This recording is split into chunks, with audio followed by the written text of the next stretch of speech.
Et oui, on est de retour dans le livre des Actes pour les prochaines semaines. Dans le fond, ça va être jusqu'à Pâques. À Pâques, on va célébrer le fait que Jésus soit ressuscité. Et après ça, on tourne la page vers quelque chose de nouveau à partir du mois d'avril. Et on va vous annoncer ça. Ça va être vraiment quelque chose de super intéressant. Donc, dans le livre des Actes, le thème, c'est ces gens qui ont bouleversé le monde. Est-ce que vous vous souvenez où est-ce qu'on a vu ce verset dans les Actes des Apôtres? Non?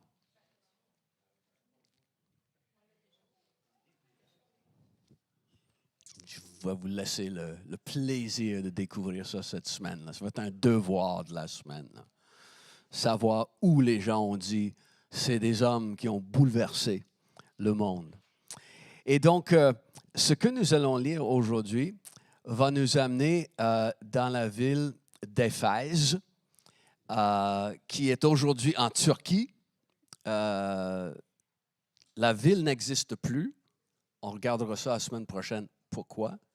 Mais la grande ville d'Éphèse est un endroit où beaucoup de choses se passent qui sont transcrites dans le Nouveau Testament. En fait, dans les Actes des Apôtres, on a plusieurs chapitres consacrés à ce qui se passe à Éphèse. On a aussi, comme vous savez, une lettre de Paul écrite aux Éphésiens, les gens de l'Église qui va naître à Éphèse. On a dans l'Apocalypse une lettre écrite par Jésus à l'Église d'Éphèse, encore une fois. Et donc, Éphèse est une ville importante dans le Nouveau Testament. Et on sait que lorsqu'on était ensemble la dernière fois, dans les Actes, on était à Corinthe. Paul va quitter Corinthe, il s'en va à Éphèse. Il reste juste quelques semaines probablement et il part pour Jérusalem, n'est-ce pas? Ensuite, il remonte à Antioche. Et à partir d'Antioche, Paul commence ce qu'on appelle son troisième voyage missionnaire. Il va faire les églises qu'il a déjà faites, il va les fortifier, il va les encourager. Et ensuite, il se dirige vers Éphèse. Et Éphèse est dans la partie du pays qu'on l'appelle la Turquie aujourd'hui. À l'époque, la Turquie, à l'époque du Nouveau Testament, s'appelait... La Turquie, à l'époque du Nouveau Testament, s'appelait...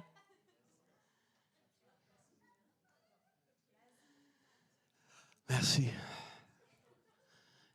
J'allais donner ma démission. L'Asie mineure. L'Asie mineure. Et la partie complètement à l'ouest de l'Asie mineure était l'endroit, une province qui s'appelait l'Asie. Là, on ne parle pas de l'Asie avec la Chine et l'Afghanistan et les Indes et tout ça. Non. On parle d'une province dans l'Empire romain qui s'appelait l'Asie. C'était complètement à l'ouest de ce qui est aujourd'hui la Turquie. Et puis, Éphèse fait partie de ça. Donc, on va lire, OK? Et on va revenir tantôt pour parler de ça. Pendant qu'Apollos se trouvait à Corinthe, Paul, après avoir traversé la région montagneuse d'Asie mineure, est descendu à Éphèse. Il a rencontré un petit groupe de disciples et leur a demandé, « Avez-vous reçu le Saint-Esprit quand vous êtes devenus croyants? » Ils ont répondu, « Nous n'avons même pas entendu dire qu'il y a un Saint-Esprit. » « Et quel baptême avez-vous donc reçu? » a poursuivi Paul. « Celui de Jean-Baptiste, lui ont répondu-t-il. » « Oui, a repris Paul, Jean baptisait les Israélites en signe d'un profond changement, mais il leur disait aussi de croire en celui qui viendrait après lui, c'est-à-dire en Jésus. Après avoir entendu ça, ils ont été baptisés au nom du Seigneur Jésus. Paul leur a imposé les mains et le Saint-Esprit est descendu sur eux. Ils se sont mis à parler dans diverses langues et à prophétiser. Il y avait là environ 12 hommes. Donc voilà, j'ai oublié de changer la diapo pour vous. Donc, Paul va imposer ses mains sur ces gens-là. Ils vont recevoir le Saint-Esprit. Il y a un signe apparent qu'ils reçoivent le Saint-Esprit. Et dans le passage qu'on va lire, parce qu'il y a encore 3 autres versets qu'on va lire tantôt, il est question de voir la ville d'Éphèse transformée. Et est transformée par 2 choses, une démonstration de l'Esprit de Dieu et un enseignement soutenu de la parole de Dieu. Donc, ça prend les deux, la parole et l'Esprit, si on veut voir notre ville de Montréal transformée. Ça prend une démonstration de la présence du Saint-Esprit et ça prend aussi l'enseignement de la parole qui est soutenu, qui n'est pas juste répandu et là on repart. Mais on a l'idée de faire en sorte que les gens puissent entendre et entendre et entendre et entendre.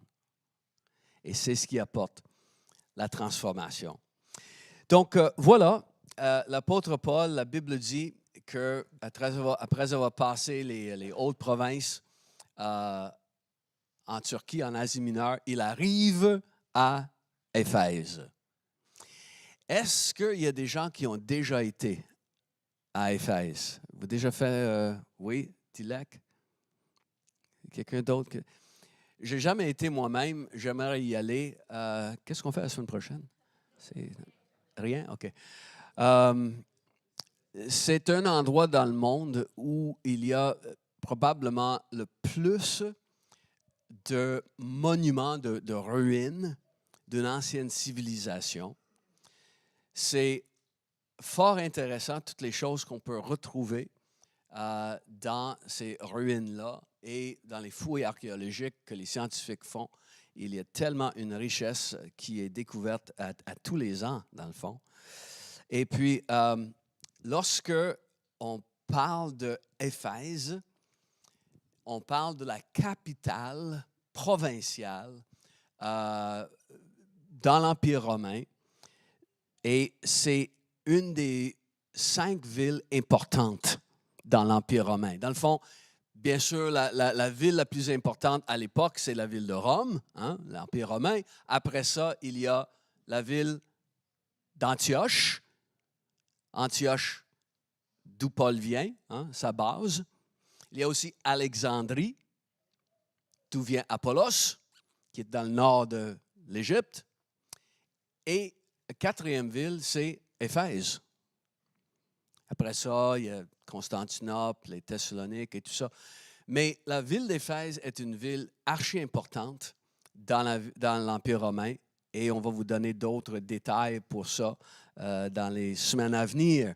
C'est aussi l'endroit où se trouve une des 7 merveilles du monde de l'Antiquité. Le temple d'Artémis, qui va être dans notre histoire bientôt, était reconnu comme une des 7 merveilles du monde des peuples de l'Antiquité. Et donc, Paul, alors qu'il arrive à Éphèse, il rencontre 12 hommes. Et la Bible dit qu'ils sont des disciples. Sauf que lorsque Paul commence à parler avec ces gens qu'il rencontre dans la ville d'Éphèse, il voit que ces gens ne connaissent pas Jésus. Sont des disciples de Jean-Baptiste. Et Jean-Baptiste, on sait, a fait son ministère au moins 25 ans auparavant en Israël. Et voilà, à Éphèse, il y a encore des gens qui s'identifient à Jean-Baptiste. C'est des gens qui ont peut-être visité Israël à l'époque du ministère de Jean-Baptiste, ont compris ce qu'il avait dit, que le royaume de Dieu est parmi nous. Il faut changer comment on voit Dieu. Il faut changer nos attitudes et nos comportements. Ils ont été baptisés par Jean-Baptiste. Ils sont repartis à Éphèse avant d'entendre Jean-Baptiste parler de Jésus, dire « Ah, voici l'agneau du monde, l'agneau de Dieu qui ôte le péché du monde. Hein? » Ou peut-être c'est juste la nouvelle de Jean-Baptiste et de son ministère qui a circulé parmi les Juifs dans l'Empire romain. Et voilà, à Éphèse, il y a un groupe de personnes qui disent « Ouais, on croit à ça. » Mais c'était juste le début du royaume de Dieu, n'est-ce pas? Alors que Jésus va venir, et l'apôtre Paul, quand il explique que, OK, c'est bon, vous avez cru ce que Jean-Baptiste a dit, et c'est ce que Dieu a voulu, mais Jean-Baptiste était là pour vous annoncer quelqu'un d'autre. Et il fallait croire en Jésus qui est le Sauveur, et il explique tout ça. On n'a pas toutes les paroles que Paul aurait prononcées pour que les gens entendent parler de lui, de Jésus. Mais finalement, les gens ont compris et ils ont été baptisés, cette fois-ci, dans le nom de Jésus. Qui a écrit le livre des Actes des Apôtres? Luc. En quelle langue Luc a écrit les Actes des Apôtres?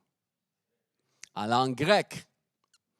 Et dans les textes, nous voyons Luc dire que c'est 12 qui viennent croire en Jésus.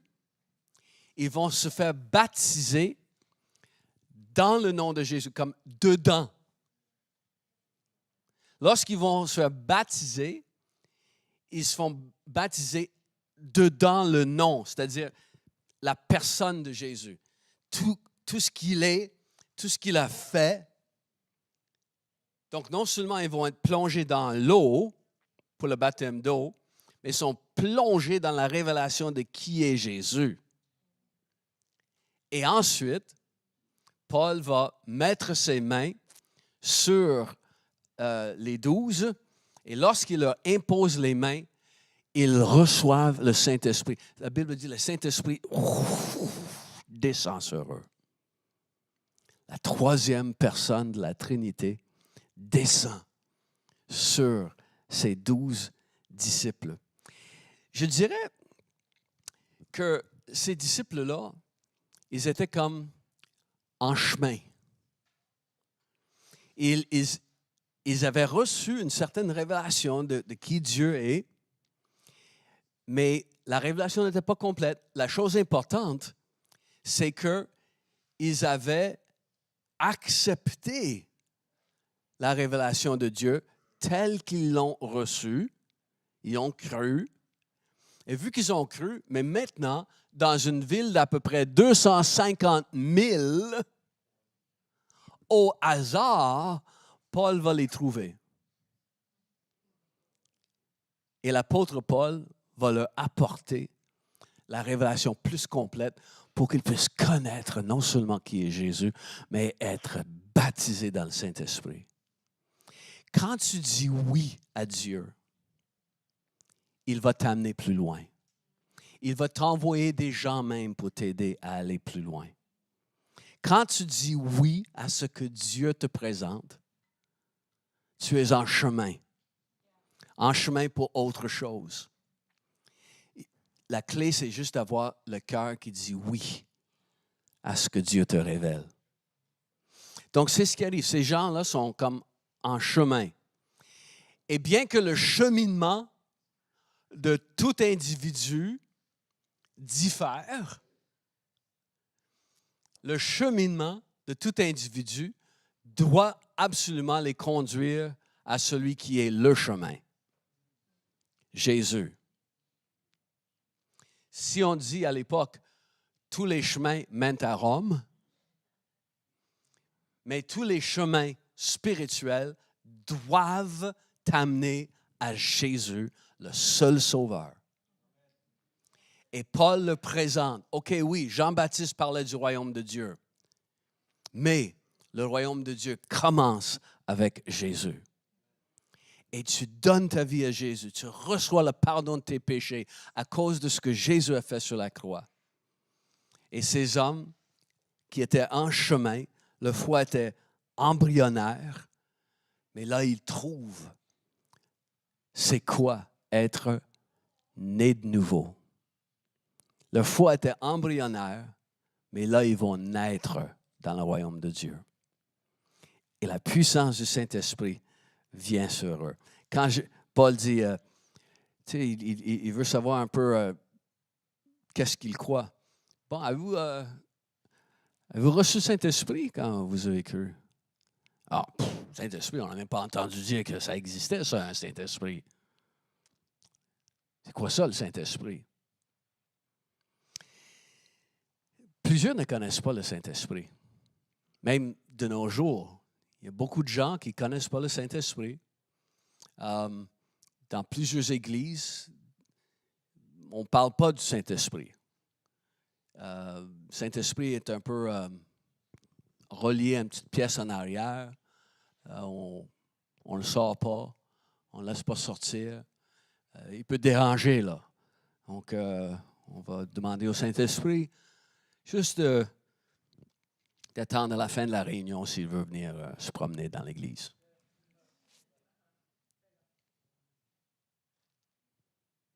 Saint-Esprit est une personne. Terry Caron nous l'a prêché la semaine passée aussi. Il est une personne. Le Saint-Esprit, il est exactement comme Jésus. Jésus l'a dit. Il dit, je m'en vais, mais l'autre consolateur viendra. Celui qui paraît à Jésus. C'est juste qu'on ne le voit pas comme les disciples voyaient Jésus. Mais par rapport à sa personnalité, par rapport à ses attributs, par rapport à tout ce qu'il croit et tout ce qu'il fait, il est pareil à Jésus. Il est celui qui vient, il est celui qui nous remplit, il est celui qui nous guide. Le Saint-Esprit est notre consolateur comme Jésus l'a été pour les disciples à l'époque. Donc, la bonne nouvelle, c'est qu'on peut connaître Dieu comme Père. On peut connaître Dieu comme Sauveur. Et on peut connaître Dieu aussi comme compagnon. Celui qui nous accompagne. Celui qui est le consolateur, le Saint-Esprit. Donc, Paul va prier pour eux et ils se mettent à parler en langue. Ils se mettent à prophétiser. Ils reçoivent le Saint-Esprit. Un peu comme lorsque Pierre, vous vous souvenez, au chapitre 10, lorsqu'il va parler aux gens dans la maison de l'officier romain, Corneille, et voilà, alors qu'il est en train de parler, le Saint-Esprit vient sur eux. Et ils se mettent à parler en langue. Donc, les 12, ici, les 12 anciens disciples de Jean-Baptiste vivent quelque chose dans le Saint-Esprit. Il y a une expérience qu'ils ont dans la présence du Saint-Esprit. C'est bon d'être baptisé dans l'eau. C'est bon. Tu te souviens de ton baptême dans l'eau, probablement? C'est bon, là. C'est bon de passer par les eaux du baptême, puis c'est souvent un moment vraiment, vraiment cool. Je me souviens, quand j'ai été baptisé dans l'eau, c'était un mois de novembre en 1936. Et je me souviens de la réunion, je me souviens des gens qui étaient là, je me souviens des gens avec qui j'ai été baptisé dans l'eau. C'est un moment quand même important dans nos vies. C'est bon d'être baptisé dans l'eau. Mais oh boy, d'être baptisé dans le Saint-Esprit, ça c'est autre chose. C'est pas mal plus glorieux. Et c'est Jean-Baptiste qui l'a dit. Jean-Baptiste a dit, moi je vous baptise d'eau, mais celui qui vient après moi, lui, est plus puissant que moi. Je ne suis même pas digne de délier la courroie de ses sandales. Et lui va vous baptiser de Saint-Esprit et de feu. C'est quelque chose. D'être plongé dans l'eau comme symbole de nos péchés ensevelis et d'une nouvelle vie. On se relève pour marcher dans une nouvelle vie. Ça, c'est super. Mais d'être plongé dans la personne du Saint-Esprit, d'être complètement rempli de lui, ça, c'est autre chose. Donc, les 12 disciples de Jean-Baptiste, dans notre histoire, avaient manqué la Pentecôte, mais la Pentecôte ne les a pas manqués. Et le Saint-Esprit est allé les toucher.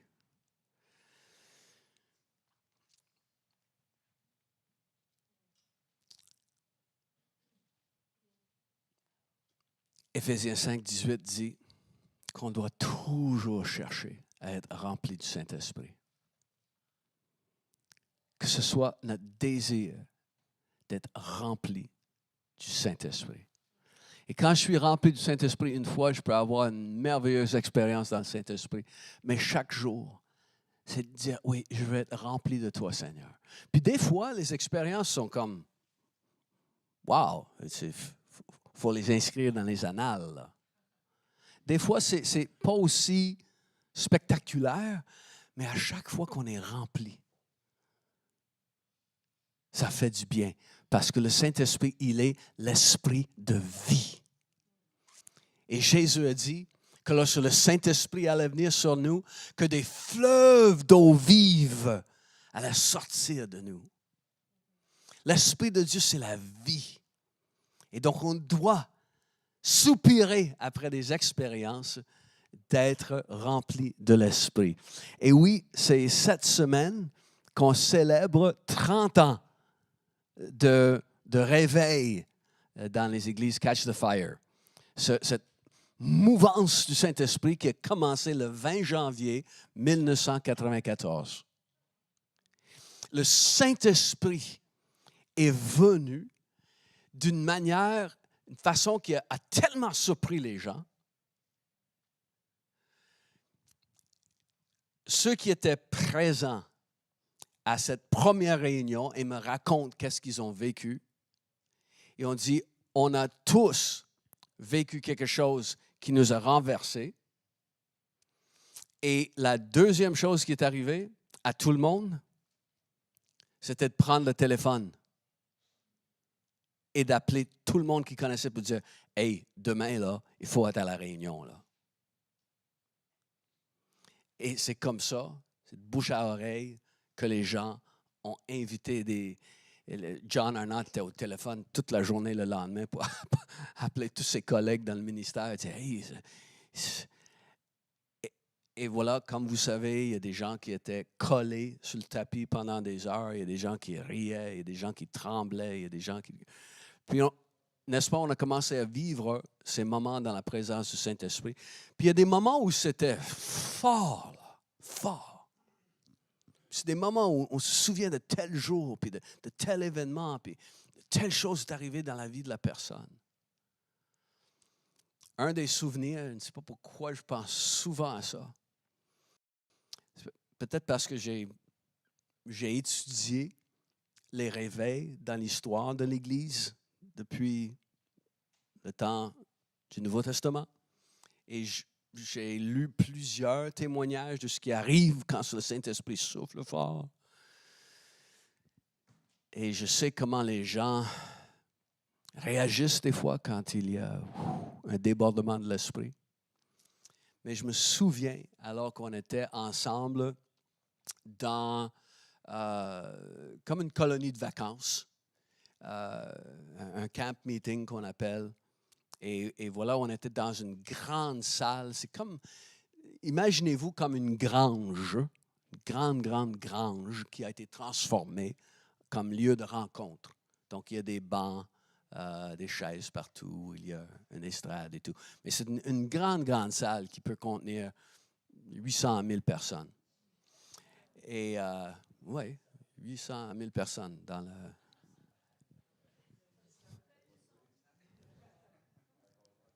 C'est pas de l'exagération, là. C'est une grande salle. Et donc, on est là, puis le Saint-Esprit avait fait beaucoup de choses, puis c'était vraiment un beau moment ensemble. Puis là, c'est comme vers la fin de la soirée, et tout le monde est comme assis, comme... C'était juste... On sentait juste la paix. Quand tout à coup, là, il y a un homme qui a bondi sur ses pieds, puis a commencé à courir de toutes ses forces dans la salle. Là. Brrr, faisait le tour de la salle comme ça. Puis c'était tellement drôle de le voir, surtout que, mettons, ce n'était pas un homme qui avait la meilleure forme pour courir.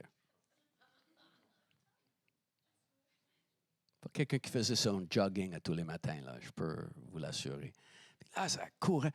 Puis là, on riait, là, puis encore une fois, il y a une vague de la joie puis du rire du Saint-Esprit. Ça, on riait. Puis, c'est en campagne, bien sûr. Et tout à coup, là, il fait le tour de la salle, quelquefois comme ça. Puis, tout à coup, il y a une porte qui est sur le côté, là, qui est ouverte. On est mois d'août, là. Puis, il part dans la nuit, là. C'est comme... Bonsoir, il est parti, là. Et là, tu sais, on riait. Puis là, finalement, et vous qui étiez là, vous vous souvenez, là. On est assis. Puis tout à coup, là, il y a une pensée qui me vient. Là, je cours de l'autre côté, j'ouvre la porte. Il s'en vient! Puis il rentre par cette porte-là, court vers l'autre, sort encore, puis dans la nuit encore. Hey, impossible de faire ça physiquement. Et il y avait une énergie du Saint-Esprit qui était là. Il n'était pas capable de se contenir. Et, et j'ai lu ça, que ça est arrivé dans plusieurs moments de réveil. C'est arrivé par le passé à plusieurs moments. Et puis, je me souviens d'Ilek cet été, en Bretagne. Il y a un homme dans le rassemblement. Il a 83, 84 ans, quelque chose comme ça. Et on a prié pour lui. Il se met à sauter comme ça. Il a 83, 84 ans, puis il saute comme ça.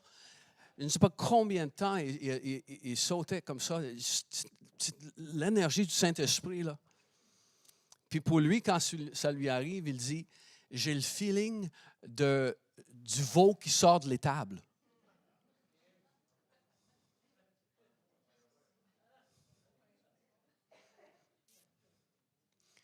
Il y a de la vie dans le Saint-Esprit. Il y a de l'énergie. Il y a de l'énergie pour notre corps. Il y a de l'énergie pour notre âme et nos émotions. Il y a de l'énergie pour notre vie spirituelle.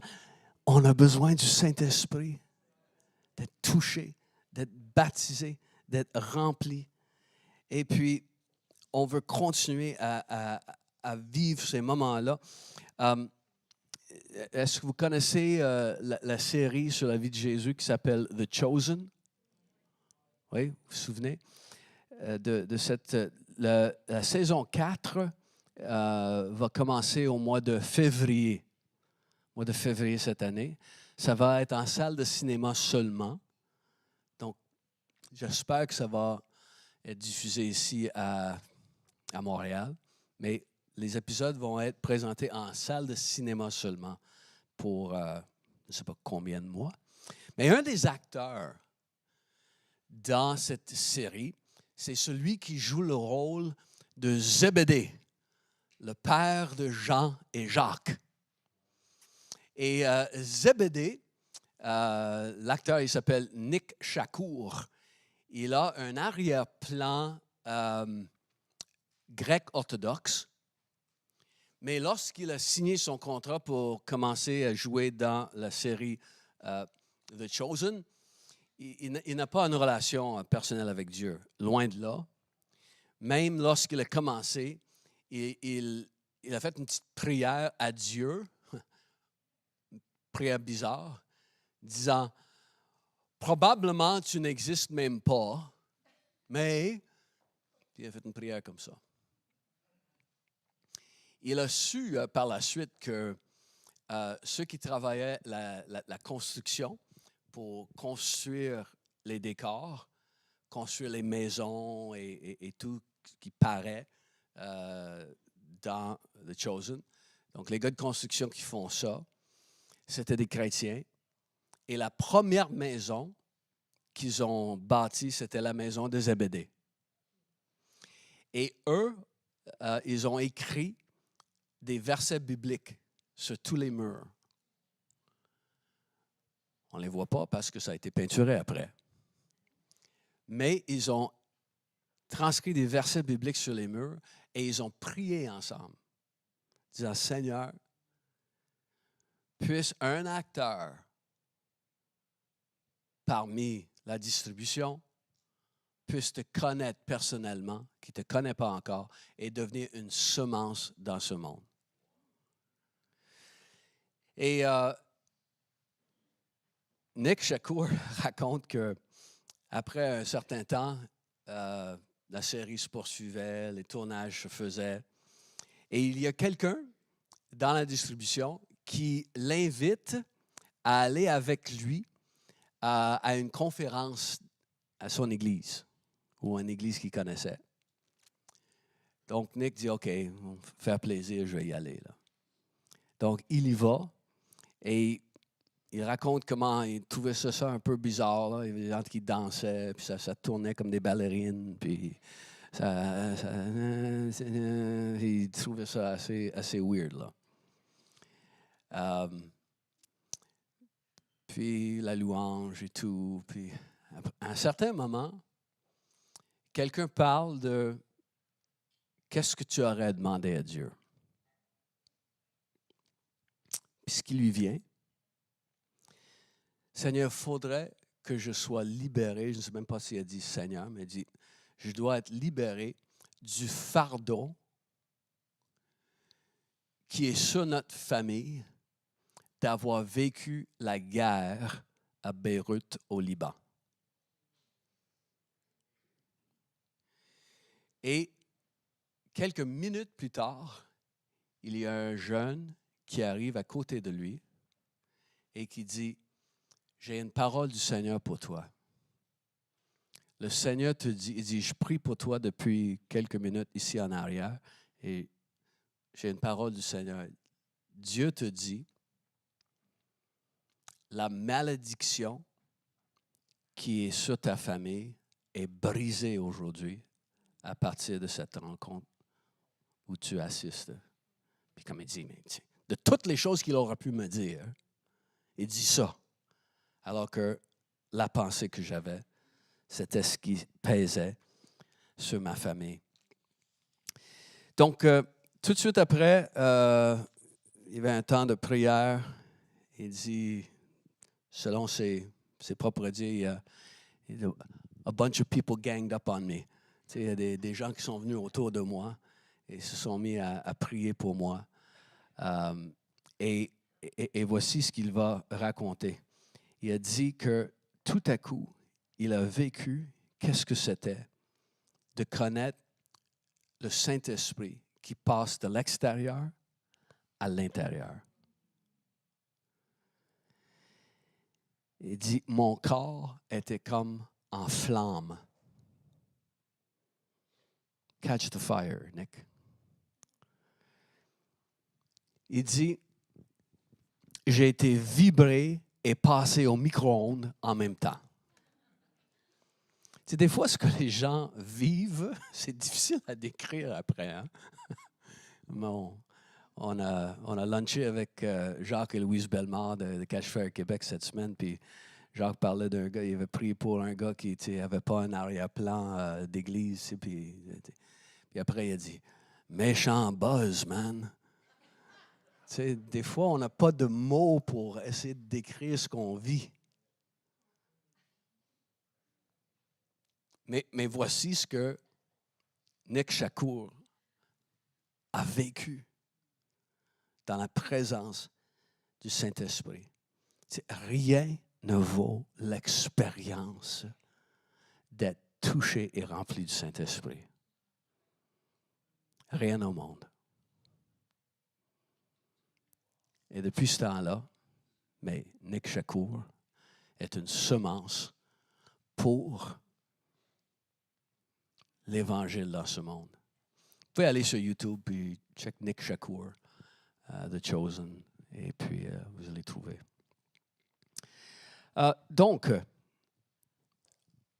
là, on va terminer aujourd'hui. On lit la balance du passage. Paul s'est rendu ensuite à la synagogue où, pendant 3 mois, il a pris la parole avec une grande assurance. Il parlait du royaume de Dieu et s'efforçait de convaincre ses auditeurs. Mais un certain nombre de Juifs s'endurcissaient et refusaient de se laisser convaincre. Et en pleine assemblée, ils ont tenu des propos méprisants au sujet de la voix du Seigneur. Alors Paul s'est séparé. S'est séparé d'eux et a pris à part les disciples qu'il a continué d'enseigner tous les jours dans l'école d'un nommé Tyrannus. Et cela a duré 2 ans, si bien que tous les habitants de la province d'Asie, tant juifs que grecs, ont entendu la parole du Seigneur. Donc, comme fidèle à son habitude, quand Paul va à quelque part, il y a une synagogue, il se présente là, puis c'est là qu'il commence à enseigner les gens sur le Messie. Et pendant 3 mois, il va donner des discours, il va essayer de persuader les Juifs qui sont là, ceux qu'on attendait, le Messie, mais c'est Jésus, il est mort, ressuscité et tout ça. Et pendant 3 mois, à la fin de 3 mois, il y a des Juifs, et si vous lisez le texte, là, vous allez voir, c'est la même bande, là, c'est la même gang qui voulait absolument que Paul revienne et qu'il leur enseigne quand Paul avait fait son petit tour à Éphèse là, pendant quelques semaines avant de descendre de Jérusalem. Et il plaidait avec Paul. Non, reste ici, là, on veut entendre plus. Donc, il revient 1 an plus tard, peut-être. Et voici, c'est la même gang, là. Et il y a des gens qui vont croire, mais il y en a d'autres qui refusent. Quand on entend la vérité et on refuse d'accepter, est-ce que vous savez ce qui se passe? Le cœur s'endurcit et on n'est plus capable d'entendre la vérité.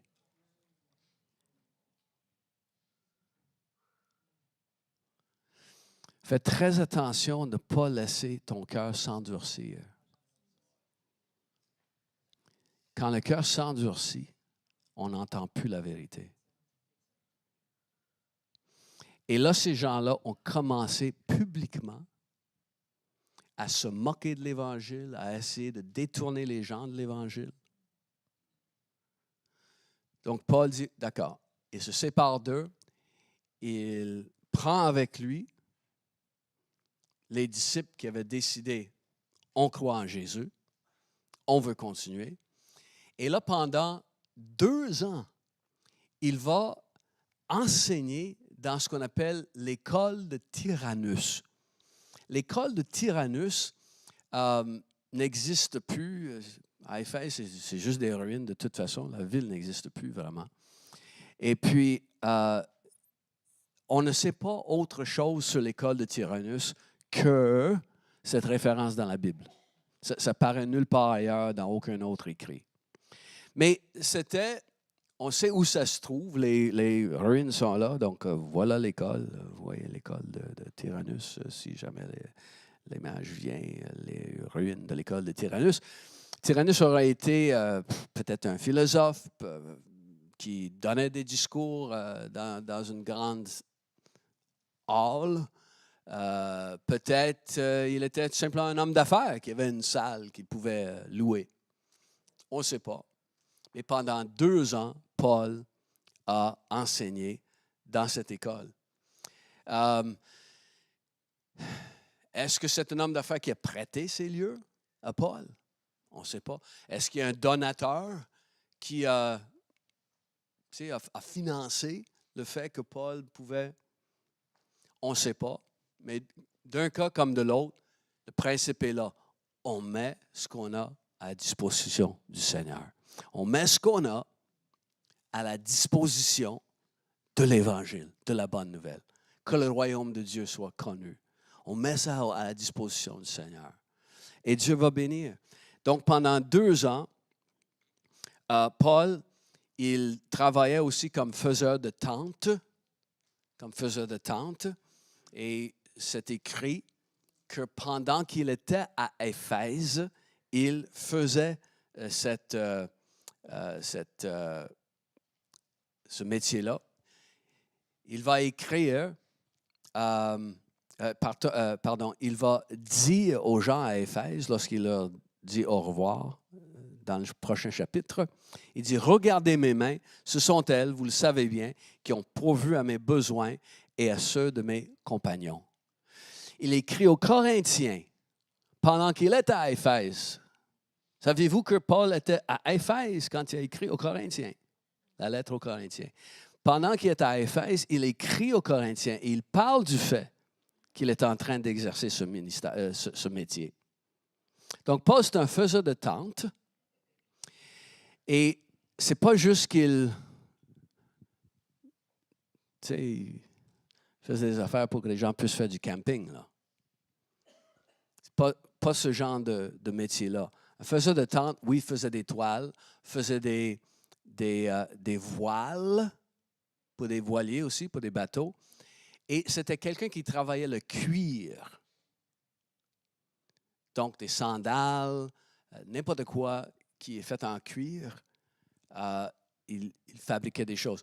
Et c'est dans cette agora commerciale que Paul, il aurait eu un kiosque, il travaillait son métier, il vendait des choses dans l'agora commerciale de Éphèse, qui avait plusieurs centaines de commerçants chaque jour.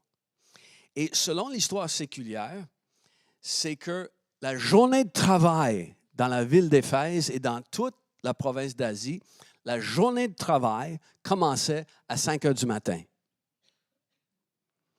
Donc, Paul, il est dans l'agora commerciale à 5 heures du matin. Et c'est la coutume à l'époque, c'est ce que l'histoire séculière nous révèle. De 5 heures jusqu'à 11 heures le matin, des fois midi, les gens travaillaient. Après ça, c'est la sieste.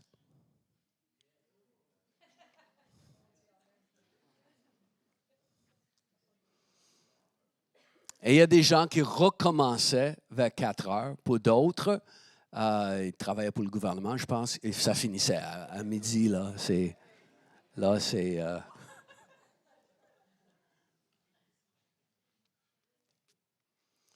Autrement dit, le fait que l'après-midi était libre permettait à Paul de faire un métier et l'après-midi faire des discours d'enseignement pendant 2 ans.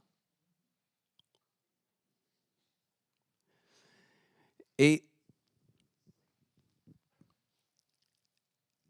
les 2 ans ont permis à ce que des gens, comme le texte nous a dit, les gens de partout dans la province d'Asie ont connu la bonne nouvelle.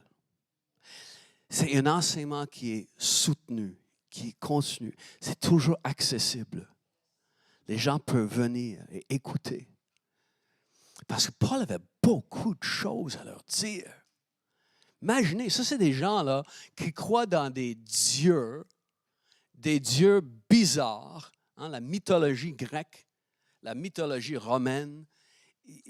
Les gens ont en tête l'idée de Dieu, comme je dis souvent, cruel, pervers, avare, vengeur. C'est des dieux, leur idée, l'idée d'un Dieu qui nous aime, un Dieu qui est accessible, un Dieu qui veut avoir une relation avec toi. Il a dû tellement expliquer les choses sur Dieu, les choses sur le ministère de Jésus, toutes les doctrines. Il y avait beaucoup de choses à enseigner, là. Et pendant 2 ans, il a fait ça. De sorte que des gens ont connu le Seigneur un peu partout en Asie. Et Paul va mentionner certains endroits où il a été en Asie, mais aussi, si vous regardez ici, là, la petite carte qui est là, vous voyez les points, en tout cas. Il y a 7 villes qui sont là avec l'île de Patmos qui sont mises un peu en évidence. Ça, c'est les 7 villes de l'Apocalypse. Les lettres qui sont écrites. Donc, Laodicée, Smyrne, Pergame, Thyatire, Philadelphie, Sardes, Laodicée. C'est tout dans la province de l'Asie. Et donc, toute cette région-là a été évangélisée à cause de ce qui est arrivé à Éphèse et à cause du fait que Paul enseignait pendant 2 ans.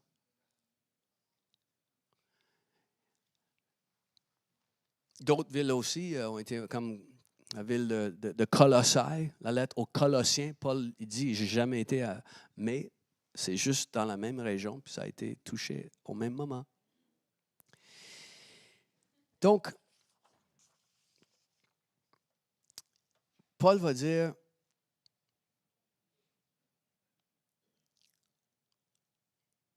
je resterai à Éphèse, parce que là, il est écrit à l'église de Corinthe, à partir de la ville d'Éphèse. Il dit, je resterai à Éphèse jusqu'à la Pentecôte, car une porte m'est largement ouverte pour un travail efficace.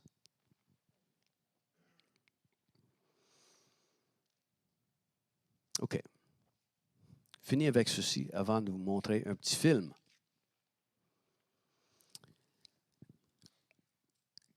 Qu'est-ce que vous trouvez curieux dans ce verset? Qu'est-ce que vous trouvez curieux?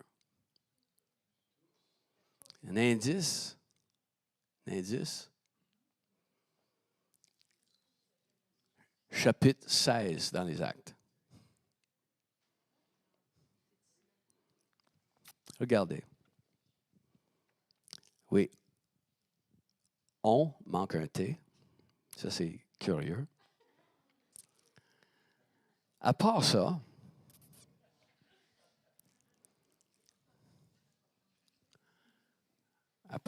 regarde. Paul dit, tous ceux qui habitaient Asie ont entendu la parole du Seigneur. Dans le chapitre 16, Paul et Silas et quelques personnes traversaient l'Asie mineure et voulaient aller où pour prêcher l'Évangile? En Asie. Mais, ayant été empêchés par le Saint-Esprit d'annoncer la parole dans l'Asie. Et là, 4 ans plus tard, il est de retour dans l'Asie. Et là, tout le monde entend parler du Seigneur. Il dit, le timing de Dieu.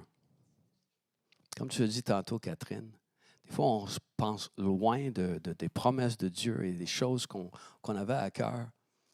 Mais Paul avait à cœur d'annoncer la bonne nouvelle à Éphèse et dans la province d'Asie. Saint-Esprit a dit non.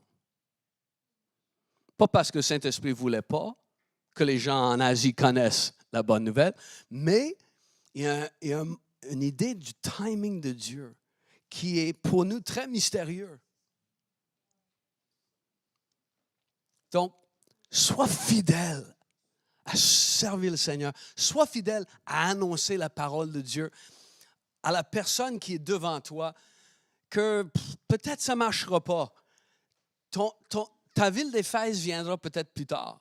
Ton Asie viendra peut-être plus tard. Ton ministère va connaître une croissance peut-être plus tard. Il y a une question du timing de Dieu qu'on voit dans ce récit.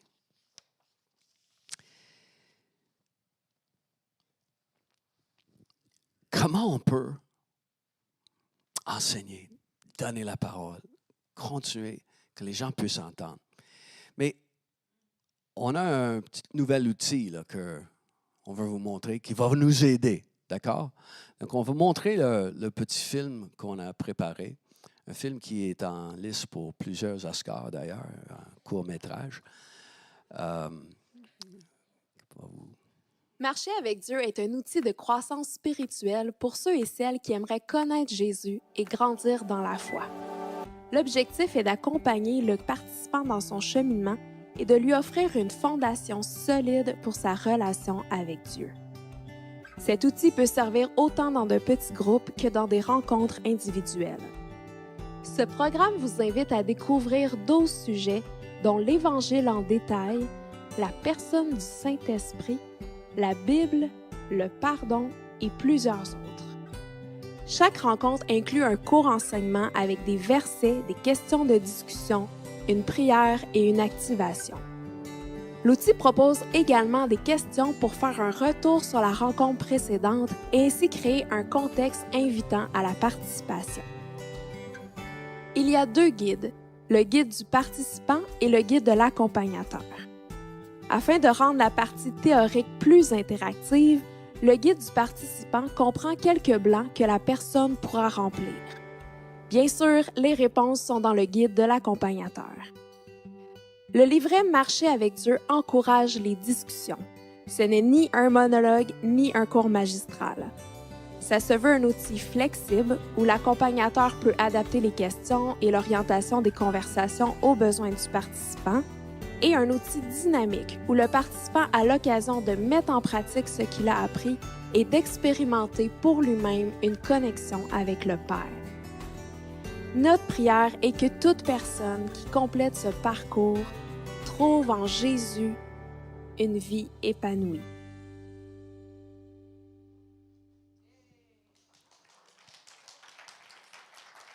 Donc, je vais inviter Catherine qui a écrit ce cours d'ailleurs et qui va expliquer peut-être un peu plus comment ça marche.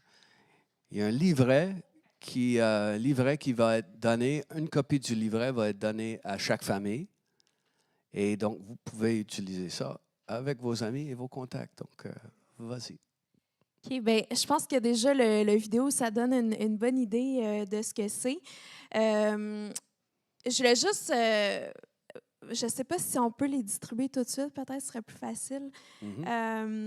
On va donner une copie du guide de l'accompagnateur à une par famille.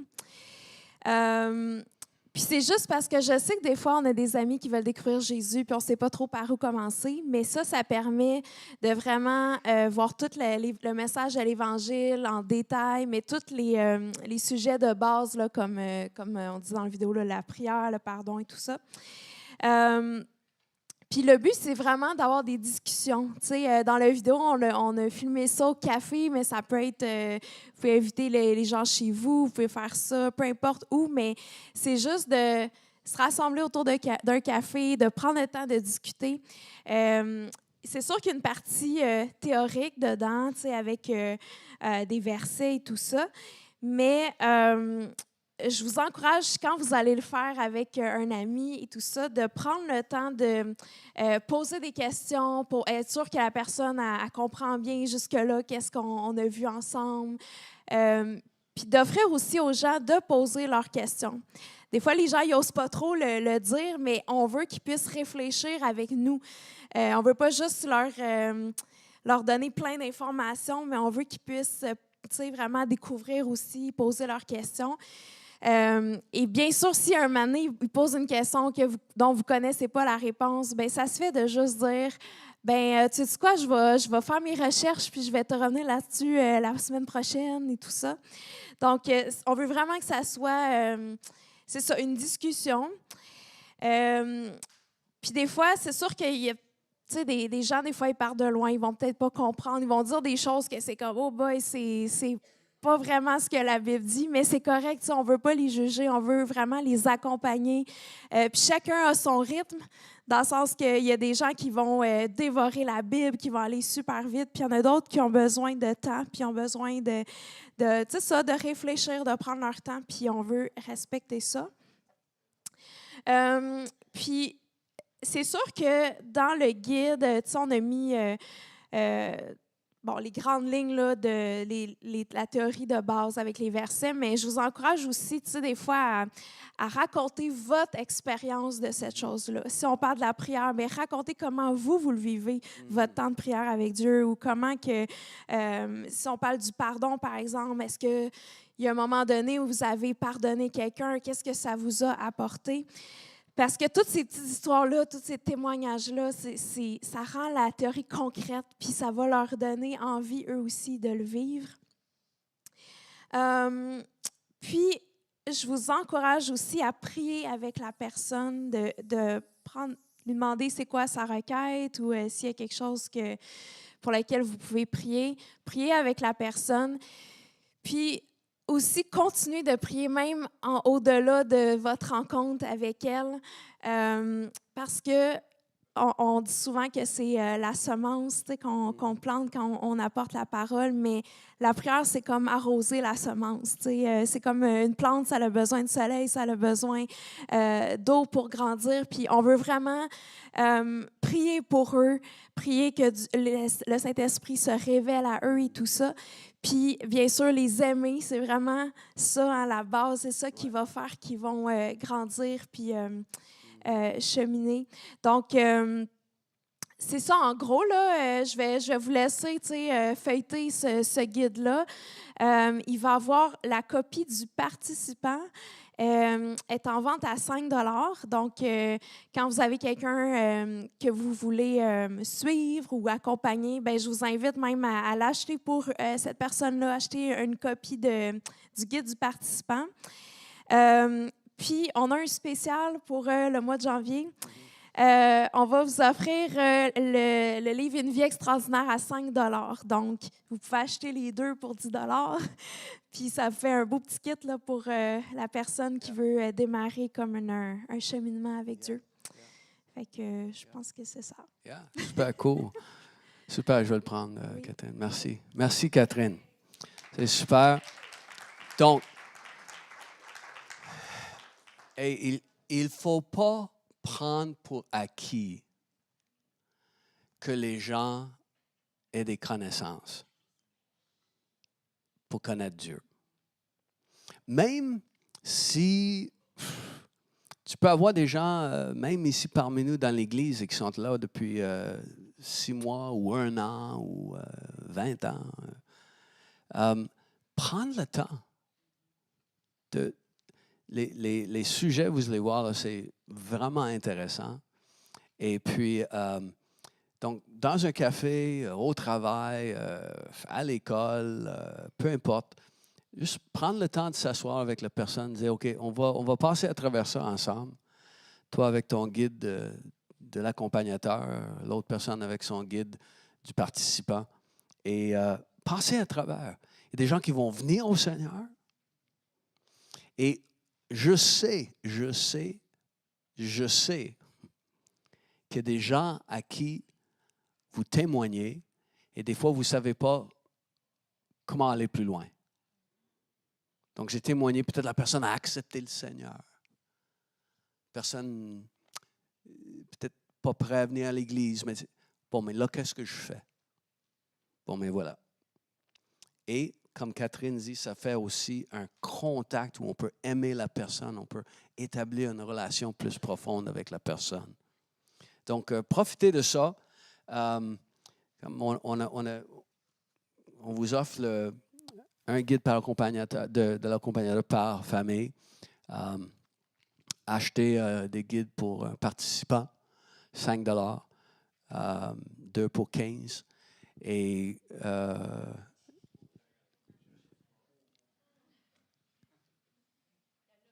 Et si vous n'avez pas une copie de Une vie extraordinaire que vous pouvez offrir à cette personne-là, mais sont aussi disponibles. Donc, ils vont être disponibles au café.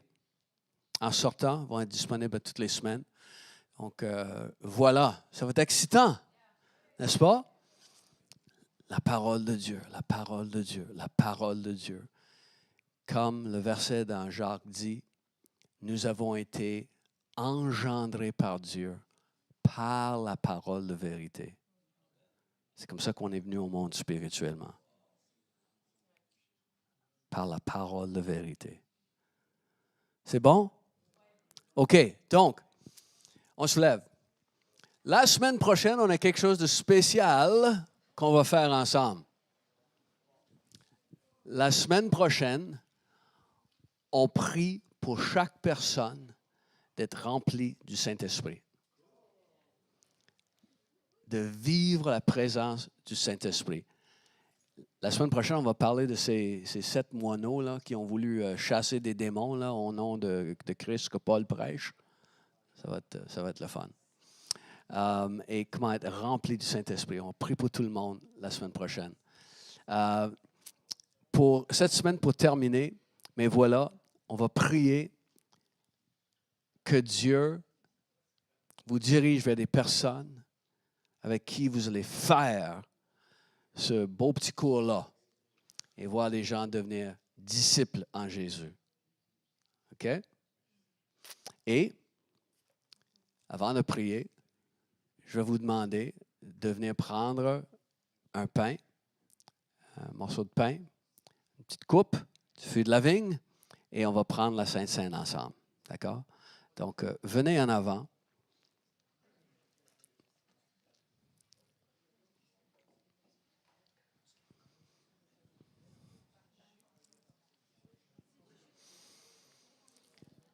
Qu'est-ce que la Sainte Seine? Pourquoi on le prend?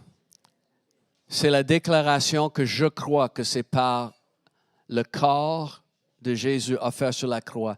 C'est par son sang qui est coulé sur la croix. Je suis sauvé.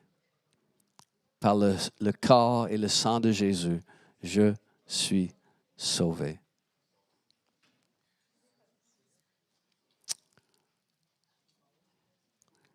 Oui, vous pouvez rester en avant lorsque vous recevez. Juste peut-être faire de la place. Avancez, venez au milieu. Avancez. Ça jamme, ça à 40 sur un côté.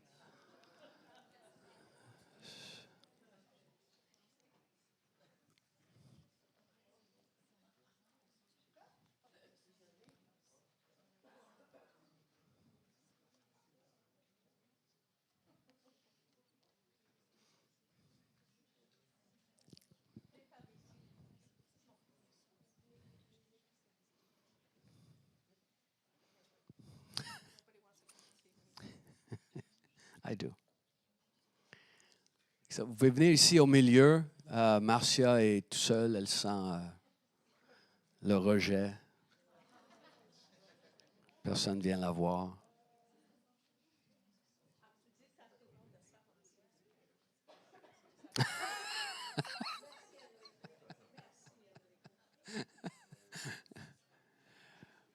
OK. Amen. Donc, je vais prier d'abord. Seigneur, tu es le pain de vie.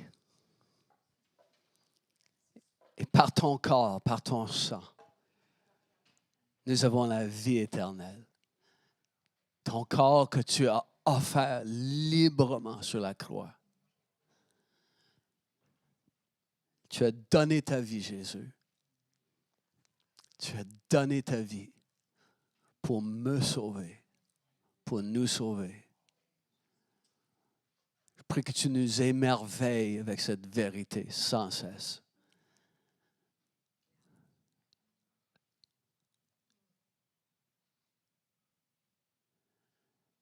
Tu souffrais sur cette croix. Tu souffrais sur cette croix. Cette douleur intense. Et tu voyais le sang qui quittait ton corps. Jésus, tu aurais pu démissionner. Tu aurais pu dire, OK, c'est fini, je descends de la croix. Mais tu es resté là à cause de moi. Tu es resté là à cause de chacun de nous. On veut te dire merci, Jésus.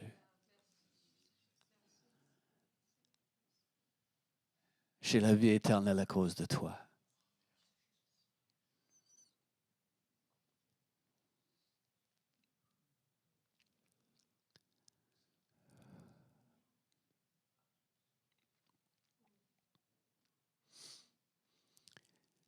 Et alors qu'on prend le temps, Jésus, pour nous souvenir de ce que tu as fait sur la croix. Je sais que tu as dit aussi que la parole de Dieu est un pain. Et Seigneur, je prie que nos efforts de répandre ta parole autour de nous ouvrent des portes, Seigneur. Ton apôtre Paul a dit, il y a une grande porte qui est ouverte pour le ministère. Je prie que tu ouvres des portes pour nous, Seigneur. Ouvre des grandes portes dans des vies qui vont recevoir le pain de vie, qui vont recevoir la vérité. Seigneur, nous voici, nous sommes disponibles. Ouvre des portes pour chacun d'entre nous, afin qu'on puisse répandre ta parole à travers ce cours. Merci, Jésus. Amen. Maintenant, trouve quelqu'un à côté et prends le pain, prends le fruit de la vigne avec la personne en disant, moi, je crois en Jésus comme mon sauveur. Dis ça à la personne. Moi, je crois en Jésus comme mon sauveur. Vous pouvez manger et boire. Laurou, moi, je crois en Jésus comme mon sauveur. Yeah. Mangeons et buvons. Amen. Content de te connaître, Laurou. Yeah, good. Good. Amen. Donc, j'ai oublié de vous dire que le livret sera aussi disponible en English d'ici quelques semaines. On va le sortir en anglais et ça va être en espagnol aussi après. Et ça va être en russe et en cantonais et en... Non, pour le moment, en français, ça va être aussi en anglais puis en espagnol. Pour le reste, on verra.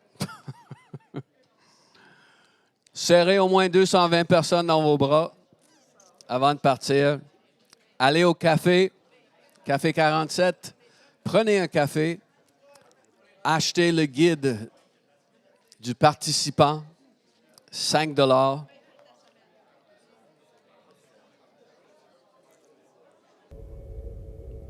Merci d'avoir été avec nous ce matin. Si vous avez des questions sur ce que vous avez entendu aujourd'hui ou simplement vous aimeriez en savoir plus sur la foi chrétienne en général ou encore sur qui on est en tant qu'Église, n'hésitez pas à nous envoyer un courriel à montréal@commercial-catchthefer.com.